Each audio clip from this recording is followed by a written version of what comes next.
as a promoter, justifier, and I'm sorry to say spokesperson of a terrorism industry, which is the mainstay of Pakistan. যেই বিষয়টা আপনারা এখন জানতে চলেছেন সেটা ভীষণই সিরিয়াস, কিন্তু এটা তো নিশ্চিত পুরো বিষয়টা শোনার পর আপনারা হাহা করেও হাসবেন। আপনাদের মনে আছে যখন পাকিস্তানের ক্রিকেট টিম ভারতের কাছে ম্যাচ হেরে তাদের দেশে ফিরত তখন তাদের সঙ্গে কি হতো? এখন বিলাওয়াল ভুট্টোরও এই ভয়টা ছিল ভারত থেকে ফেরার পর তাকে হাততালি দিয়ে নয় বরং গালি দিয়ে স্বাগত জানানো হবে। এজন্য নিজের সম্মান বাঁচানোর চক্করে বিলাওয়াল ভুট্টো এটা পর্যন্ত বলে দেয় ভারতের বিদেশ মন্ত্রী ইনসিকিউর। আপনাদের বিলাওয়াল ভুট্টোর বয়ানটাও শোনাবো। ভারতে তো তার মুখ থেকে একটা কথাও বেরোয় না, কিন্তু পাকিস্তানে পৌঁছেই কেন সে গলা ফাটাতে থাকে? আসলে এসসিও বৈঠকে ভারত পাকিস্তানের সঙ্গে ওটাই করে যেটা সে করতে চেয়েছিল। ভারতের বিদেশ মন্ত্রী এস জয়শঙ্কর মহাশয় পাকিস্তানকে এত ধোয় যে পাকিস্তানকে হুঁশে ফেরার জন্য আরো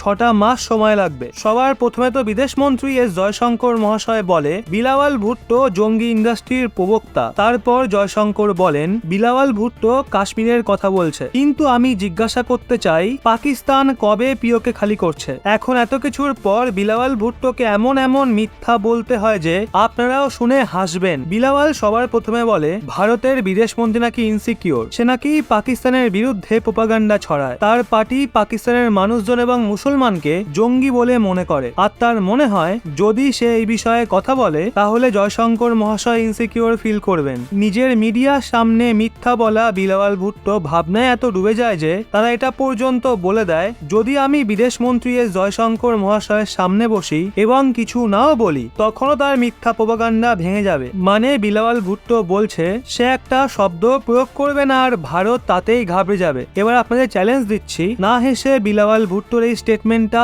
পুরো শুনুন। उनकी तनकीद में समझता हूँ कि इसके पीछे एक इनसिक्योरिटी है। इनसिक्योरिटी आप क्यों? वो इसलिए कि एक झूठा बयानिया प्रोपेगेंडा फैलाया जा रहा है भारत में। जनता को आप मूर्ख समझना बंद कर दीजिए। इस प्रकार की बचकाना बातें किसी के गले नहीं उतरती, लोग मजाक उड़ाते। मगर आहिस्ता आहिस्ता अब ये पुराना हो गया है, ये ऐसे नहीं चलता है। पूरा दुनिया ने पहचाना है कि पाकिस्तान का क्या कुर्बानियां हैं, किस तरीके से हम इन दहशतगर्दों से लड़ते आ रहे हैं।